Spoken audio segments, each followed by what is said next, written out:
पसीना उधर नहीं, इधर पसीना। पसीना पसीना हो गए हुए हैं।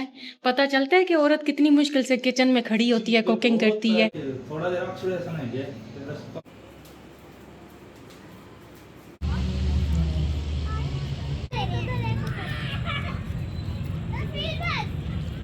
अस्सलामुअलैकुम and welcome back to my channel Noorish vlogs. और आज ना मैं आपके साथ शेयर करने लगी हूँ कि मेरे हस्बैंड की नाराज़गी किस वजह से मुझसे थी।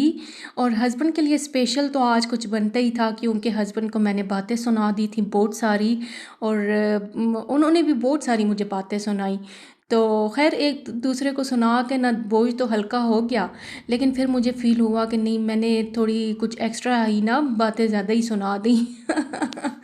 तो ये था कि अब हस्बैंड के लिए ना कुछ तो स्पेशल बनाना था, तो मैंने बनाया। मैंने फ्रिज में देखे कोफ्ते पड़े हुए थे, तो मैंने कहा चलो आज कोफ्ते ही बना लेते हैं, कुछ अच्छा सा बना लेती हूँ।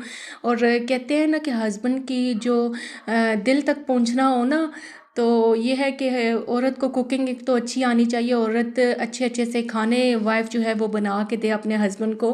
तो इसलिए जी मैं आज कोफ्ते बना रही हूँ अपने हस्बैंड के लिए। और आज मौसम भी कुछ अच्छा ही था, लेकिन जो अंदर का दोनों का मौसम था ना मियाँ बीवी का, वो कुछ अच्छा नहीं था। अब फाइट किस बात पे हो गई थी हम दोनों की कि मैं ना ऊपर जब ऊपर वाले पोर्शन में आई ना, तो यहाँ पे ना बहुत ज़्यादा गंद बना हुआ था, इतना कचरा बना हुआ था। क्योंकि एक दिन पहले यहाँ पे तूफ़ान आया चकवाल में, तो तूफ़ान की वजह से ना घर में इतना कचरा, तो वो ना फिर मुझे ना एक अजीब सी वो फीलिंग आती है कि क्यों गंद बना हुआ है। तो ये था कि तूफ़ान जो है वो हर तीसरे चौथे दिन तो लाजमी आ रहा है। और इस पे सफाई कर कर के मैं बहुत थक जाती हूँ। तो इस थकावट को ना जब मैंने वो कचरा देखा ना, तो फिर मैंने अपने हस्बैंड पे बहुत शाउट किया। मैंने कहा मुझे नहीं पता, आपने धो के देना है मुझे, आपने ही सफाई शफाई करके देनी है। तो ये था कि फिर उन्होंने कहा कि हाँ तुम ना करो, मैं खुद ही कर लूँगा। तो फिर ये था कि उन्होंने उन्होंने झाड़ू मैंने लगा दिया था, फिर सारा फर्श वगैरह सीढ़ियाँ वगैरह। अच्छा तूफ़ान आते तो एक एक कोने में ना डस्ट जमा हो जाती है, एक एक कोना भर जाता है। तो ये था कि सीढ़ियाँ धोई, फर्श वगैरह धोया, सारा ऊपर वाला पोर्शन कितना बड़ा है कि सारा उनको धोना पड़ गया। तो मैं भी गुस्से में बैठी रही, मैंने कहा मैंने भी नहीं हाथ लगाना। तो जब सारा कुछ धो चुके हैं ना, तो फिर मैंने उन्हें कहा, मैंने कहा आप थक गए हो? कहते हैं नहीं। मैंने कहा मैं भी ऐसे ही थकती हूँ, जैसे आप आज थके हो ना, तो मैं भी रोज़ ऐसे ही थकती हूँ कि रोज़ हर दूसरे दिन मैंने ये ऊपर वाला पोर्शन साफ़ करना होता है। तो मुझे भी थकावट हो जाती है। फिर रात को ना बैठ के वो मुझे कह रहे थे कि हम दोनों ने ही करना है ना, तो अगर ऊपर वाला पोर्शन गंदा हो गया तो क्या हो गया, हम दोनों ने ही सफाई करनी है ना। तो खैर उस टाइम पे ना मुझे इतना फ़ील होया, अल्लाह मैंने अपने हस्बैंड को क्या से क्या बातें सुनाती हूँ। तो उन बेचारों ने धो भी दिया। और नाराज़गी का ये फ़ायदा हुआ कि रात के टाइम ना उन्होंने फ्रिज में पाए पड़े हुए थे, और ये आप यकीन करोगे कि ये पाए जी हमारे चिंकू मिंकू के थे। और ईद के पड़े हुए, अभी तक सफाई नहीं हुई थी इनकी। और चकवाल में कोई ऐसा बंदा है भी नहीं कि जो हमें ये साफ़ करके देता। मेरे हस्बैंड लग गए फिर फ्रिज में से वो निकाले उन्होंने पाए शाए।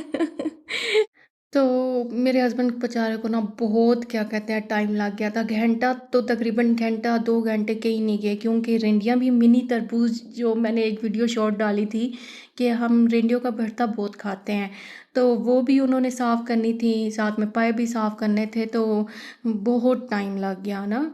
तो फिर बस तकरीबन खाना भी रात का हमें ना लेट ही हो गया था, हम लोगों ने लेट खाया। और कल संडे जो स्पेंड किया वो ये था कि संडे नाइट को ना हम लोग पार्क चले गए, बच्चों को लेके गए। और होता है कि चलो बच्चों को लेके जाएं, बच्चे कुछ खेल कूद लें और अपना भी कुछ मूड शूड सही हो जाए। तो मैं पार्क चली गई अपने हस्बैंड के साथ, तो बस एंजॉय किया बच्चों ने। और मेरा ये था कि मैंने जो खाना दोपहर को बनाया था ना, मैक्रोनीस बनाई थी, और वही ना रात के टाइम ना मैं साथ में ले गई थी गरम करके। एक प्लेट रख दी थी घर पे, और एक 2 प्लेट्स जो थी ना वो बाउल में डाल के मैं ले गई थी। मैंने कहा चलो उधर ही पार्क में जाके ना खाना वगैरह खा लेंगे। तो ये था कि बच्चों ने बहुत एंजॉय किया, ख़ुद भी बस मूड अच्छा हो जाता है जब भी ना पार्क के लिए निकलो ना घर से, तो मूड इतना फ्रेश फ्रेश सा हो जाता है। बच्चों ने खूब खेला, खूब मस्तियाँ की बच्चों ने। और मेरा बेटा तो ये है कि मेरे बेटे को कोई भी नज़र आ जाए ना, बच्चा कोई खेल रहा हो तो आस-पास बस दोस्ती बना लेगा और क्रिकेट वगैरह या फुटबॉल वगैरह खेलता रहेगा उनके साथ।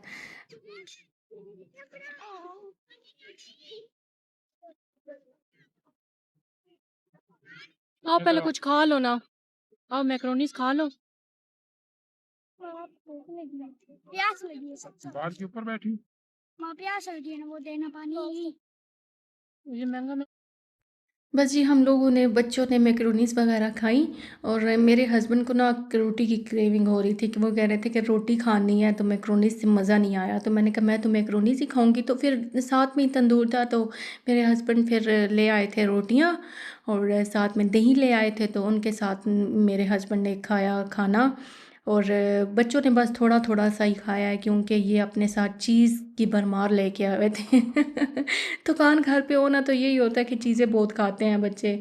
तो अब वापसी पे जी मेरे हस्बैंड ने रोटियां बनानी थी और अब आप सोच रहे हो कि ये रोटियां किस काम के लिए है, इतनी मोटी मोटी सी रोटी।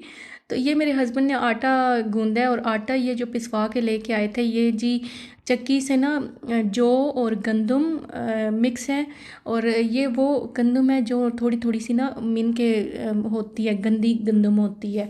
तो ये वो सस्ती मिल जाती है, तो वो आटा वगैरह गूंद के ना तो ये चिड़ियों को कह रही हूँ, ये जी जो रखे हुए हैं चूज़े वगैरह मुर्गे मुर्गियाँ, तो उनके लिए ना मेरे हस्बैंड रोटियां बना रहे थे। और रोटियां भी ना कह रहे हैं नहीं, मैं हता कि मैं किचन में आई तो मैंने कहा चलो मैं बना देती हूँ, तो कह रहे हैं नहीं नहीं तुम नहीं बनाओ, बहुत ही ना आटा बस गुजारे के लायक ही है, मोटी मोटी सी रोटियां मैं ही बना देता हूँ, मैं ही पसीने से अगर फुल हुआ हुआ हूँ तो तुमने क्यों पसीने में घुलना है। तो ये है कि बस मेरे हस्बैंड ने रोटियां बना दी थी मोटी मोटी सी। अब ये होगा कि ये जो सास अम्मी को देंगे और सास अम्मी ना इनको छोटी छोटी सी ना जैसे चूरी नहीं बनती ऐसे बना के रख देंगी, तो वो फिर मुर्गियों को डाल देंगे। तो होता है कि चलो हफ्ता एक या 3-4 दिन ना गुजर ही जाते हैं रोटी में। वैसे तो हम लोग गंदम डालते हैं मुर्गियों को, तो होता है कि चलो जी रोटी की भी होता है कि रोटी बंदा बना के दे दे ना हुए हुए हैं। पता चलता है कि औरत कितनी मुश्किल से किचन में खड़ी होती है, कुकिंग करती है। कितनी मुश्किल औरत को होती है, कदर है कदर है। इधर तो फिर भी जो है आपको ये पंखा लगा है, गाछ लगा है, किचन ठंडा है। हम्म। हमारा किचन एक ऐसी जगह पे था जहाँ डायरेक्ट सनलाइट सारा दिन अच्छा। होता, उसमें जाने का दिल ही नहीं करता।